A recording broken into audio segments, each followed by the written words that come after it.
Hello दोस्तों, आप सबों का स्वागत है जेके स्टडी चैनल में। तो आप सभी को कैसे हैं? आशा करते हैं आप लोग अपने अपने घरों में सुरक्षित होंगे और अपना ध्यान दे रहे होंगे। तो आज मैं जिस टॉपिक को लेकर आया हूं कि दक्षिण भारत उत्तर भारत की अपेक्षा ज़्यादा डेवलप्ड क्यों है, ज़्यादा विकसित क्यों है, इस विषय पे मैं आज का टॉपिक लेकर आया हूं। आप सबों को पता है कि हमारा जो देश है वो काफ़ी बड़ा है। क्षेत्रफल के आधार पर भी देखेंगे तो वो काफ़ी बड़ा है, जनसंख्या के आधार पर भी देखेंगे तो वो काफ़ी बड़ा है। चाइना के बाद हम ही आते हैं जो दुनिया की दूसरी सबसे बड़ी जनसंख्या आबादी वाला देश है। लेकिन आपको क्या पता है कि जो भारत की एकता है, जो भारत को जो जोड़ता है, और हम लोग एकता की बात करते हैं, लेकिन आपको क्या पता है कि एक ऐसी बात है जो हम लोगों को एक दूसरे से अलग भी करती है, तो वो है उत्तर भारत और दक्षिण भारत। लेकिन आज हम वर्तमान समय में देखेंगे तो साउथ की कई मूवी है जो हम नॉर्थ इंडिया के लोगों को साउथ इंडिया के लिए एक लगाव का कारण भी बना रही है, एक दूसरे को जोड़ने का काम कर रही है। जैसे ही साउथ इंडिया की एक मूवी है बाहुबली, बाहुबली के बाद पुष्पा, RRR और भी कई अच्छे अच्छे मूवी आए हैं साउथ इंडिया की, जो हमें साउथ की ओर एक लगाव का कारण भी पैदा कर रही है।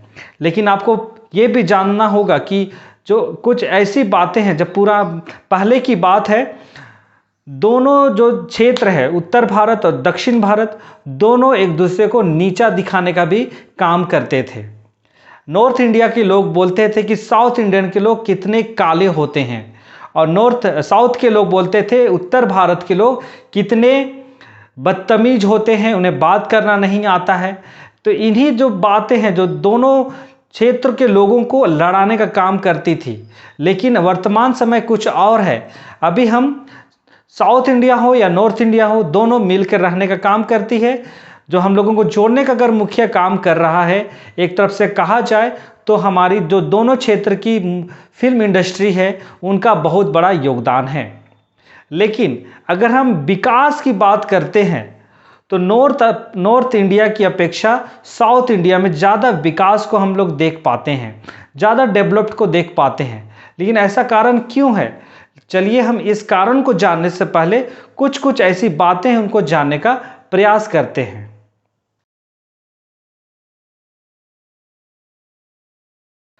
मुख्य टॉपिक में जाने से पहले हम ये देखेंगे कि जो साउथ इंडिया की जो कल्चर है और नॉर्थ इंडिया की जो कल्चर, उनके बारे में हम जानने का प्रयास करेंगे। अगर हम साउथ इंडिया की बात करते हैं तो कल्चर की बात करेंगे तो सबसे पहले हम लोगों के सामने वहाँ के नृत्य शैली, मतलब डांस फॉर्म हमारे सामने आता है। आप सबों को पता है कि जो हमारा देश है उसमें 9 आपका माने आधिकारिक रूप से, माने अगर कहा जाए रजिस्टर्ड, मतलब आधिकारिक रूप से 9 क्लासिकल डांस फॉर्म हैं, जिसमें से 9 में से अगर बात करते हैं तो 4 जो डांस है, क्लासिकल डांस है, वो सिर्फ और सिर्फ साउथ इंडिया के आते हैं, और एक है, सिर्फ एक जो नॉर्थ इंडिया का आता है, और वो है कथक। बाकी है ईस्ट इंडिया का है, लेकिन बाकी जो 4 है वो सिर्फ और सिर्फ साउथ इंडिया का आता है। केरल की बात करते हैं तो वहाँ मोहिनी अट्टनम और कथकली की बात आती है। तो अगर ये देखते हैं कि जो 4 राज्य जो हैं, 4 जो नृत्य शैली हैं, सिर्फ और सिर्फ आपका साउथ इंडिया से ही आता है। लेकिन उत्तर भारत की हम बात करते हैं तो सिर्फ एक कथकली, माफ कीजिएगा, कथक ही आता है। तो इस तरह से देखेंगे नॉर्थ इंडिया और साउथ इंडिया, तो यहाँ पर भी नृत्य शैली के मामले में आपका मजबूत है आपका साउथ इंडिया। अब हम जानेंगे भाषा के बारे में। जैसा कि नॉर्थ इंडिया की अगर बात करते हैं तो नॉर्थ इंडिया में आपका कौन आएगा? कश्मीर आएगा, चंडीगढ़ आएगा, पंजाब आएगा, मतलब आपका उत्तर प्रदेश तो नहीं आता है, लेकिन हम लोग यहाँ पे शामिल कर सकते हैं उत्तर प्रदेश, दिल्ली, मतलब हरियाणा। तो ये सारे स्टेट आएंगे नॉर्थ इंडिया में, ठीक है। तो नॉर्थ इंडिया के में बात, और हर एक स्टेट का अपना अपना लैंग्वेज होता है, लेकिन हर एक स्टेट का सिर्फ और सिर्फ एक आधिकारिक भाषा है, और वो है आपका हिंदी। लेकिन अगर हम साउथ इंडिया की बात करते हैं, आंध्र प्रदेश में क्या होता है, तेलुगु बोला जाता है, तेलंगाना में तेलुगु बोला जाता है, तमिलनाडु में आपका तमिल बोला जाता है, कर्नाटक में कन्नड़ बोला जाता है, केरल में मलयालम बोला जाता है। तो हर एक जो साउथ इंडिया की स्टेट है वो हर एक स्टेट में अपनी अपनी एक भाषा है और जिसकी आधिकारिक भाषा वही है।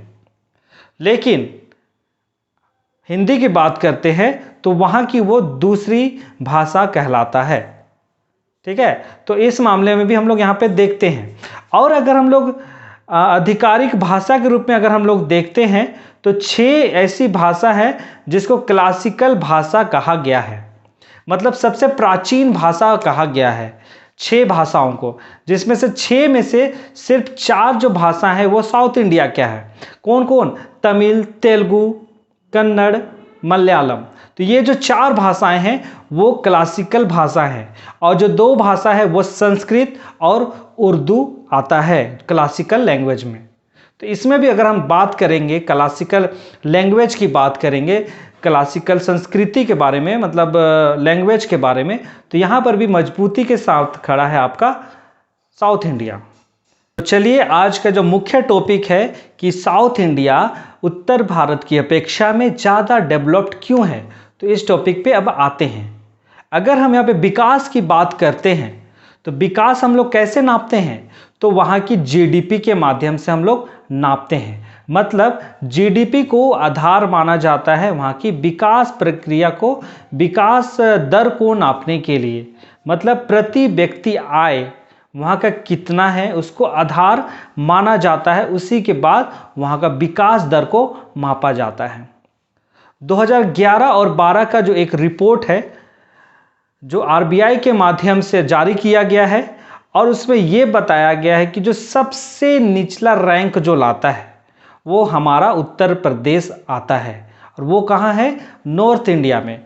उत्तर प्रदेश के बाद झारखंड। तो इसी से आप अंदाज़ा लगा सकते हैं कि हम कहाँ पे हैं। तो अब आइए अब हम बात करते हैं पॉवर्टी रेट के बारे में, मतलब गरीबी दर के बारे में बात करते हैं। तो एक है मल्टी डायमेंशनल पॉवर्टी इंडेक्स, जो ये आपका जो गरीबी रेखा है, गरीबी दर है, उसको प्रकाशित करने का काम करता है। तो इसके माध्यम से देखा जाए, और नीति आयोग का भी एक रिपोर्ट जारी किया गया था 2011-12 में, जिस पे जो सबसे गरीबी रेखा में है, मतलब हमारा उत्तर प्रदेश जो नॉर्थ इंडिया का भाग है, तो नीति आयोग ने एक रिपोर्ट जारी किया 2011-12 में। उसके माध्यम से हमें यही पता चला है कि वहाँ की जो सबसे गरीबी दर का जो, मतलब गरीबी दर में नहीं आता है, वहाँ की गरीबी दर का जो डेटा है वो काफ़ी स्ट्रॉन्ग है, तो वो है केरला। केरल गरीबी दर की रेखा में नहीं आता है और वहाँ का जो दर निकाला गया है वो 0.71% था। मतलब वहाँ गरीब जो हैं वो 0.71% ही गरीब वहाँ हैं। लेकिन अगर हम बात करते हैं गरीबी रेखा की, तो वहाँ सबसे अधिक गरीब जो पाए जाते हैं वो है झारखंड, बिहार, यूपी। मतलब ये 3 स्टेट हैं। वैसे झारखंड, बिहार नॉर्थ इंडिया में नहीं आता है, लेकिन आपका जो यूपी है उसको शामिल किया गया है और वो गरीबी रेखा के अंतर्गत आता है। वहाँ सबसे अधिक गरीब पाए जाते हैं। ठीक है, तो इसके अंदाजा से भी हम लोग देख सकते हैं कि साउथ इंडिया में उतनी गरीबी नहीं है और नॉर्थ इंडिया में बहुत ही अधिक गरीबी है। तो ये जो रिपोर्ट हम लोगों को मिलता है मल्टी डायमेंशनल पॉवर्टी इंडेक्स के माध्यम से, नीति आयोग के माध्यम से, ये सारा डेटा हम लोगों को प्राप्त होता है। अब हम बात करते हैं साक्षरता दर के बारे में। साक्षरता दर के बारे में हम लोगों को ज़्यादा बात करने की आवश्यकता नहीं है, क्योंकि आप सभी को जानते हैं कि देश का सबसे साक्षर राज्य कौन है। तो आपका देश का सबसे ज़्यादा साक्षरता वाला राज्य है आपका केरला, जो 99% के साथ हाईएस्ट स्थान पर रखता है। लेकिन सबसे कम साक्षरता दर आपका कौन है? बिहार, जहाँ पे 57% ही लोग शिक्षित हैं। आपका ईस्ट पे चला जाए, नॉर्थ ईस्ट इलाका में मणिपुर हो गया, वहाँ भी बहुत अधिक 90% से ऊपर लोग शिक्षित हैं। लेकिन नॉर्थ इंडिया में 57, 55, मतलब यही इसी के अंदर में आते हैं। तो इसी से आप भी अंदाज़ा लगा सकते हैं कि डेवलप्ड होने का कारण क्या है। क्योंकि अगर डेवलप्ड किसी को होना होता है तो शिक्षा की आवश्यकता होती है, जो नॉर्थ इंडिया में कम है और साउथ इंडिया के लोग ज़्यादा एजुकेटेड पाए जाते हैं। तो यही कारण है, मुख्य कारण अगर बात करते हैं तो यही है कि शिक्षा दर साउथ इंडिया की नॉर्थ इंडिया के मुकाबले काफ़ी अधिक है।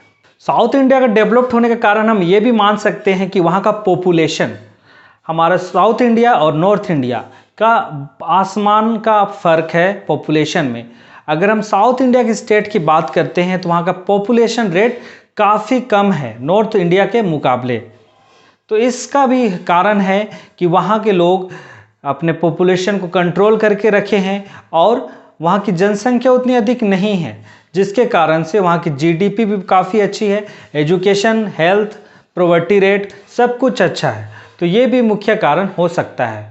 और अगर और एक टॉपिक और एक पॉइंट ये भी है एजुकेशन, जैसा मैंने अभी बताया साक्षरता दर साउथ इंडिया की काफ़ी ज़्यादा है, नॉर्थ ईस्ट का भी काफ़ी ज़्यादा है, लेकिन नॉर्थ इंडिया का बहुत ही कम है। तो आप सबों को ये पता होगा मिड डे मील के बारे में। तो मिड डे मील सबसे पहले लॉन्च हुआ है तमिलनाडु स्टेट में, जो साउथ इंडिया का पार्ट है। तो इसमें भी पता चलता है कि साउथ इंडिया के लोग कितने जागरूक हैं अपने लोगों को, अपने निवासियों को शिक्षा देने के लिए। मतलब कुछ भी योजना आती है सरकार की तरफ से तो साउथ इंडिया में ही सबसे पहले एजुकेशन के मामले में सबसे पहले कदम साउथ इंडिया से ही उठाया जाता है। तो वहाँ पे अगर कभी भी लड़कियाँ पैदा होती है तो वहाँ पे सबसे पहले उसके हेल्थ का ध्यान दिया जाता है और उन्हें वैक्सीन लगाया जाता है। लेकिन नॉर्थ इंडिया में क्या होता है, आप सभी कोई जानते हैं कि नॉर्थ इंडिया में लड़की बच्ची हुई तो उन्हें अभिशाप माना जाता है। माने इस तरह की बहुत सारी कुप्रथाएं हैं जो हमारे मन में डाली गई हैं। लेकिन साउथ इंडिया में इन सारी बातों को ध्यान नहीं दिया जाता है और वे मुख्य बात है, चाहे लड़की हो या लड़का हो, सबों को समान शिक्षा दिया जाता है, सबों को समान अधिकार दिया जाता है। तो मुख्य कारण आपका यही है। अगर हम टेक्नोलॉजी की भी बात करते हैं तो टेक्नोलॉजी के मामले में भी साउथ इंडिया काफ़ी आगे है। अगर आपसे पूछा जाए कि आईटी कैपिटल किसे कहा जाता है तो आप सबों का आंसर होगा बेंगलुरु। तो बेंगलुरु कहाँ है? कर्नाटक स्टेट में। तो बेंगलुरु जो है कर्नाटक स्टेट में है और बेंगलुरु को आईटी का कैपिटल कहा जाता है और देश का वो पहला राज्य है जो 1997 ईस्वी में आईटी पॉलिसी लाया था।